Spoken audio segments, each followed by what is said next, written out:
WDHA's Reconnect with Rockers. My brother from another mother with the most happening hats on the planet is with me, Marc LaBelle from Dirty Honey. First of all, I just was thinking about today. You know what I was thinking about? The Alter Bridge tour. Yeah. And when I walked into the PlayStation Theater and you guys were on stage and it was a packed house and everybody was grooving and it was just such an amazing, incredible night. And I knew I was going to talk to you today and I was like, it just brought me back to that moment when I just saw you guys slam it in New York City. Thank you. Yeah, it was fun to share that with you. I know you're a big part of our New York-based fan base, and yeah, I remember giving you a shout out on stage because somebody told me you were going to be there that night. And, I was expecting it. And I was standing there and I'm sitting there and I'm going, am I hearing this right? I'd had like a couple of cocktails, and I made sure that I raced in to make sure I was there for 7 for your set. And I'm kind of looking around and there was a guy in front of me and he goes, TC, is that you? And I go, yeah. Did I hear it right? And he's like, yeah, you heard it right. So thank you so much. That was really awesome. It was an incredible moment for me. And I think it was more incredible to see how the crowd and the fan base in New York City, you had to feel the love that night.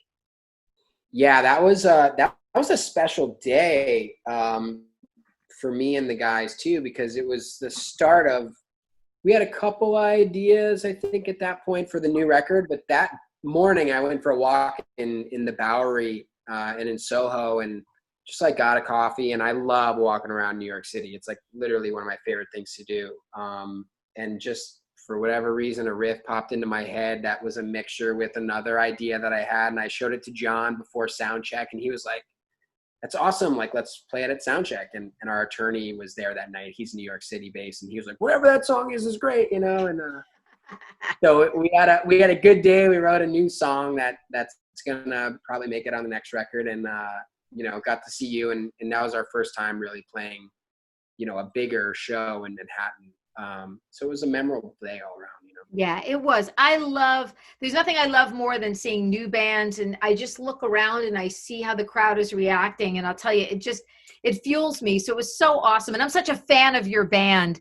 So it was really amazing to sort of see everybody getting what I've had gotten for, months and months and months. So let me talk to you about that. So you guys are on this huge trajectory. Literally unstoppable. I mean, I hadn't seen a new band come out and sort of make that bam impact in a really, really long time. And I've, been at the station a really, really long time. And then all of a sudden you guys are getting ready to record a new record. Mm-hmm. Literally right at the time when everybody's like, you know what, everybody get the hell home. So what was that like for you guys? Were you guys getting ready to move to go over to Australia to do something? Yeah, we were supposed to leave. I believe the date was March 18th. We were supposed to leave. And I think on the 17th was when everything got locked down. It was something like that. It was like the next day. Absolutely. Right there. And I sort of saw this all coming, and all these lockdowns were happening all over the country. And I was begging the guys, let's just get over to Australia. There's no better place in the world to be than in paradise if you're going to get quarantined for any amount of time. So let's just go and do it, and, let the chips fall where they may. And then before we could pull the trigger, we got locked down too, and didn't get to do it, obviously. But, it's made ultimately for a better record. We've had more time to prep, more time to write, and get together. And, I think now instead of having 4, 5, 6 ideas that we're pumped about, it's probably twice that. So we hope people will be happy with what we've been coming up with. And whenever we do get to record it, it'll be an exciting time for us, for sure. I'm excited because this week we've got a show. Got a show Friday night, Lockdown Live at the Viper Room this Friday. Tunes for you on Friday, so we will we'll get your feedback on those. But yeah, we're pretty pumped. It's going to be a nice little in-home event. We're gonna shoot it, to really capture the personality of our live show and really get in your face and work with the cameraman to really, enhance that experience, even though you're sitting there watching it on your couch. I want everybody to know, by the way, dirtyhoneyveeps.com is where people can get their tickets. $9.55, which is absolutely amazing. And I love that bands are not afraid to take a chance, do something different, see how it goes. Our listeners are so excited about this. We started giving away, as we're calling them tickets, but they're really kind of codes for people to get in and join you guys for these shows. And I think it's brilliant that bands are doing this to be able to satisfy, the fans' need for live music. I think in times of crisis, there's nothing we need more than A, sense of normalcy, and B, to be able to be powered by the things we love. Music is something we love. We talked about this last week on the air, and immediately over the weekend, everybody was on me. When are you doing this? How can I get in? How can I get in? How can I get in for the show? So I want to thank you guys for doing it. What gave you the idea to be like, you know what, we got to get live. We got to get together. We got to be in a place. We've got to play. We've got to do this.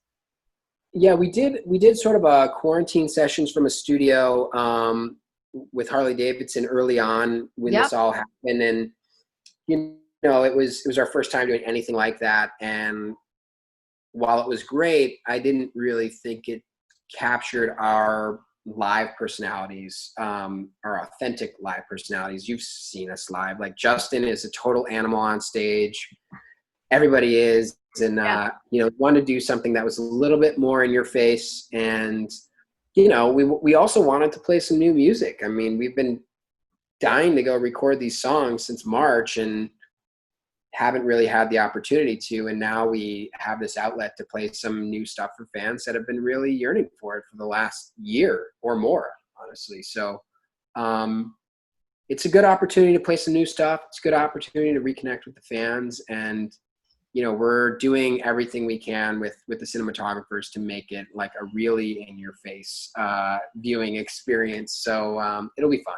Yeah, I love these. I experienced one last week with Bush, and Bush did one, and I didn't know, and it just went so well. You went to the site, you clicked it on, you got in, you were there for the show, and it made me feel so good to be able to see live music again. So I'm so excited that you guys are doing this. And I understand that. You know why I understand that too? Because, the acoustic guitar, as great as it is, and we love it, but, you still want people to get a feel for what your band really does and what the shows are really like and the personality of the band. And as you said, the guys are, wild on stage, and this is what a Dirty Honey show is all about. So the acoustic thing is great, but you still don't want who you are to get lost in this time. Yeah, and I was watching some of my favorite artists play, on national TV doing this, sort of thing on their couch with an acoustic, and it's like, I love Dave Grohl, but that's not necessarily what I really want to be seeing Dave Grohl do. I want to see him yelling and screaming for 50,000 people. So for us, we were being told the last little bit, enjoy this last tour that you're going on because it might be your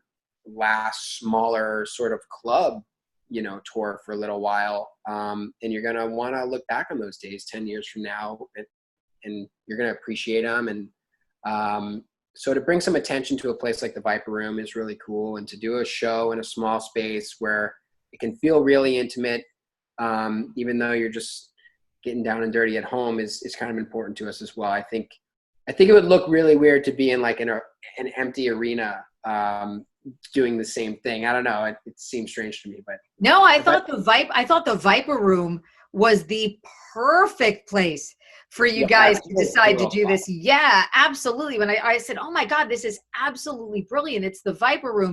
DirtyHoneyVeeps.com, by the way, to grab your sort of ticket, your virtual ticket to be able to get in for the Lockdown Live at the Viper Room show. So give me a little bit of a sense of what you think the next record is going to be like. Is it going to feel, like that great? You guys have always had so much sensibility where Yeah. the music was fresh, but you could still hear the influences. I certainly could hear, and I love when DHA listeners, they know you, of course they feel like, so they're, he's a young Paul Rogers, he's Steve Marriott, and they're really giving you, I mean, for people to give you props for these rock legends like that, Robert Plant, I mean, it's huge. I've spoken to a lot of young bands, and some of the younger bands have said to me, yeah, we love the younger fans, but we want the guy that loves Eric Clapton too.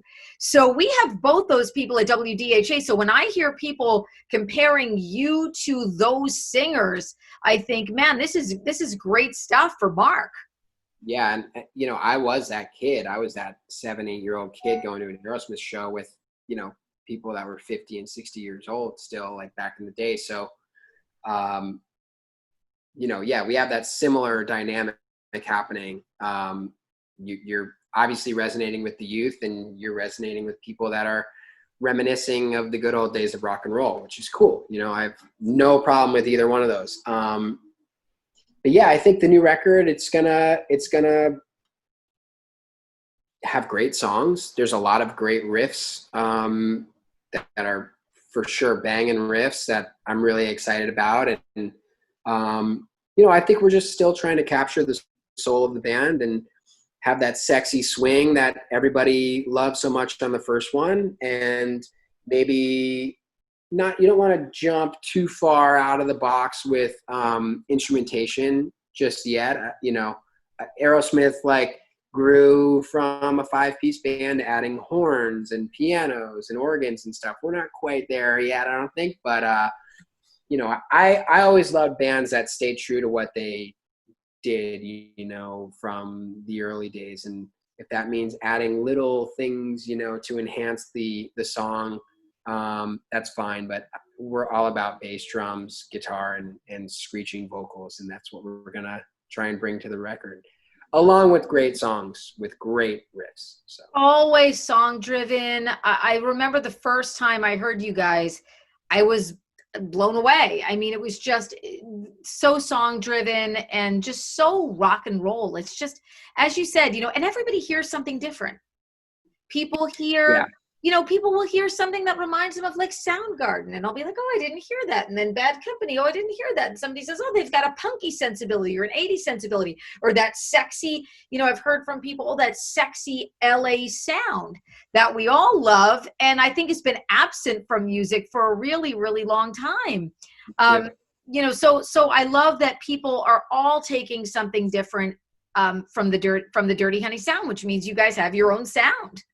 Yeah, I saw a comparison of me specifically online somewhere. It's like, this guy sounds like Axl Rose, Steven Tyler, Robert Plant, Chris Cornell, and Chris Robinson all had a kid.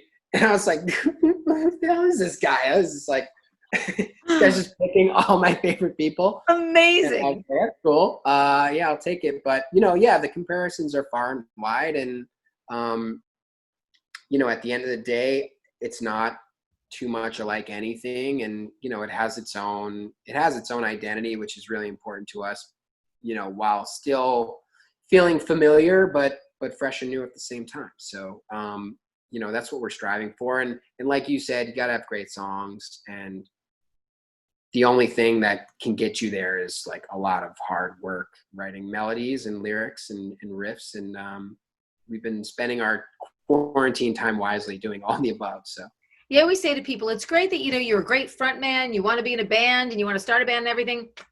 Writing songs is a whole different thing. That's a whole different part of it. When did you know that you could be a songwriter? Was it something initially that was intimidating, or was it something that you'd always kind of done in your mind? You know what? It's funny. It's like sometimes if we have a song coming up on the record called The Wire that, for whatever reason, when I was scatting the melody line, I just came up with this line, I've been walking your wire. And the rest of the song writes itself really easily when you have that one line come out of your mouth accidentally, whatever. It's the songs where that doesn't happen that I really doubt myself. And it's you're literally just sitting there with a blank page asking yourself, what is this song even about? And that's when it gets really tricky for me. But when it's easy, like with the wire, I get very happy and I feel like a genius because it all came out in 10 minutes, you know, but, Yeah. When that realization happened, I don't even know. I've been doing it since I was such a little kid, writing awful songs, I'm sure, up until, you know, like a When I'm Gone pops out. Mm-hmm. And you know, you're a well-rounded guy. Every time I read something about you, I'm just like, really? Oh, Really? what are you Well, reading? all right.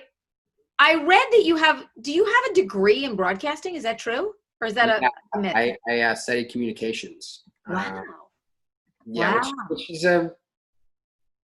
I guess a simple way of saying you really didn't do much with your college time. but no, now I know why. Every time, you know, you're on the air and stuff, you know, you kind of get it. And I was going to ask you about the hats, and I'm wondering, like, all right, so are those hats behind you? Yes. So tell me about the hats. Now, who designs the hats? Is there one guy behind the hats? How do you decide which hat you like? What makes for a great hat? Well, it's got to fit good. So there's two designers. Let me grab these for you. These are two different hat makers. Love. This guy with the match as his signature, he's a guy called Nick Fouquet. He's right here in Venice. And actually, so is this guy. He's got these little arrows as his like signature piece. This is a guy named Brandon Wise. This one's fully custom. I don't know if you can really see. It says Dirty Honey in there. Yeah. But they both have been really good to me, and obviously I love hats. And they're so close to my apartment here that I go to the grocery store, I pass them both, and they're always like displayed in the window, and it's really hard not to stop in and take a look and buy something. But yeah, a couple of them have been made custom. A couple of them you just buy right off the rack, and I don't know. They can complete a look, or they can totally change the way you feel, exude a certain emotion. They're just like little things to help give you some personality. And you know, all the people that I really loved growing up, from Chris Robinson and Steven Tyler and Robert Plant, they were all like fashion icons in their own right. And I've always loved that. Rock and roll and fashion have gone together.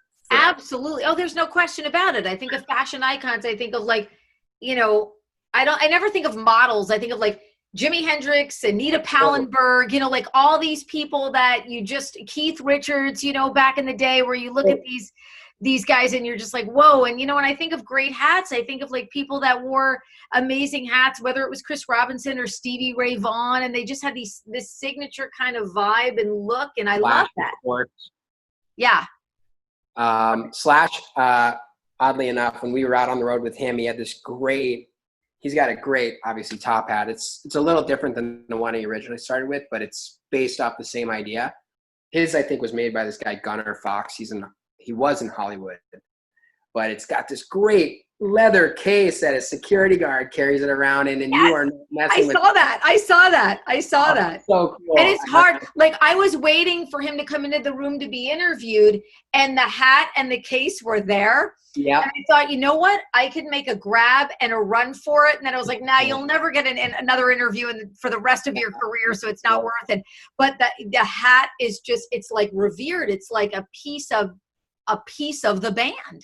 Yeah, it's really cool. And I did a gig with him in January, got to sing Last Child with Slash. Yes. At this event. And he was just so cool, man. Him and his wife were so nice to me. And I got a really up close and personal look at the hat, though. And I was like, man, that thing's awesome. That's awesome. He might be out hatting me, unfortunately. And by the way, kudos to your cover of that tune. I mean, Aerosmith Rocks, to me, is a quintessential. I think it's the greatest hard rock record ever made. There's not a record I love more. It was a turning point for me as a kid when I heard that record, and I realized how bad and dirty and dastardly rock and roll could be, and I loved it from that moment. And you guys took that and made it your own, still kept it really close to what that original vibe was. Just an amazing job on that. Thank you. Yeah, we've been doing that song for a while on tour for Slash because we knew how much he liked that song too and that record. And we learned it just to honor him. You know, obviously we were opening for him. So, you know, we had a fun night one night. We kind of kept our distance from him the whole tour just because you don't want to fanboy on him too much. And he was very kind. He pulled me and Corey aside and just said, man, I've been listening to you guys, you know, every night, and I really appreciate what you guys are doing. It's great for young rock and roll bands. And, you know, I just wanted to let you know how big of a fan I am. And he sends those notes through various channels every now and then. And he, you know, was kind enough to ask me to sing with him and has been a great supporter. He and Miles Kennedy have been great supporters of the band since day one, literally since day one. So they've having those opening slots on those tours with Slash and Miles have turned me on to some great bands. You guys, Monster Truck, they're always very supportive of great rock and roll bands, and certainly Dirty Honey, absolutely one of those bands. So I know WDHA listeners are super excited about this show. I know because they were all like, Terry, you're giving away these codes to get in. You gotta, I've had so many people like, you gotta hook me up. I'm like, dude, I only have a few dude and dudettes, quarantinos and quarantinas. I only have a few. $9. Let's go. $9.55. And let me give everybody the information here to get in for this show, the Lockdown Live at the Viper Room with Dirty Honey. It comes up this Friday night. I'm super excited about it. I'm telling you, that is where I'm going to be with my, you ready? With my lockdown glass of Prosecco. I will be in the at the Viper Room with you. Is that your dog on the glass? Yeah. Guilty as charged. I love it. Guilty as charged. I'm definitely the dog lady, who have provided me a lot of stress-free hanging, drinking, and listening to music during quarantine. There's nothing like dogs are the best. I agree. I had a Weimaraner up until maybe 2 years ago here with me, and he unfortunately passed away. But I've seen so many puppies coming into my building since this all started. Everybody's adopting or getting a dog, whatever. And I know you're super involved with pet adoption, and my dad, I know, sees it and is very grateful to you for all that because he's a big dog lover too. I don't know what he'd do without his lab. So next time you come to Jersey, when you come out to the station, just bring a whole bunch of dogs in for you to love on, a little stress-free, you know, dog love, and then you can go back on tour. No responsibility. We'll get some shelter dogs in. They love that kind of thing. We need to graduate to a bus so I can have a tour dog with me. That's the only way a Weimaraner is going to be able to fit on the bus, or a Golden. I'm very conflicted as to what I'm going to do. I'll get one soon. I love that you're thinking about it. I'm very seriously thinking about it. I had a golden puppy right outside my building. He came home yesterday to the family, and he just showered me with love. And I was like, when am I going to have this time to get acquainted with a new best friend ever again? I don't know. You know, it always makes the world just seem kind of even, nice and even. First of all, I'm so happy to see you. I'm just so happy to be able to connect with you. I'm super psyched that you guys have new music coming out, that you guys are so, you know, committed to making sure that you get to the fans. DirtyHoneyVeeps.com is the link that you guys want to go to buy tickets for Friday nights live from the Viper Room show. I'm so looking forward to it. I've got tickets coming up all week on WDHA for WDHA listeners. You know, Jersey loves you guys too. I mean, you guys have a home in New Jersey. Oh, I know. I hear about it all the time. There's plenty of videos from that Asbury Park show that popped up on the web that we get sent to us. So it's that was a historic night for us. It was a special night. You were a big part of that, so can't thank you enough. Love you guys. Say hi to the guys in the band. Marc LaBelle from Dirty Honey. Can't wait to see you, well, sort of, via the screen on Friday night, live from the Viper Room. Whenever the new music comes out, I am positive we'll be swinging by and playing some for you in studio. So can't wait to see you. Thank you so much for hanging out with me today, too. Thank you, TC. Appreciate it.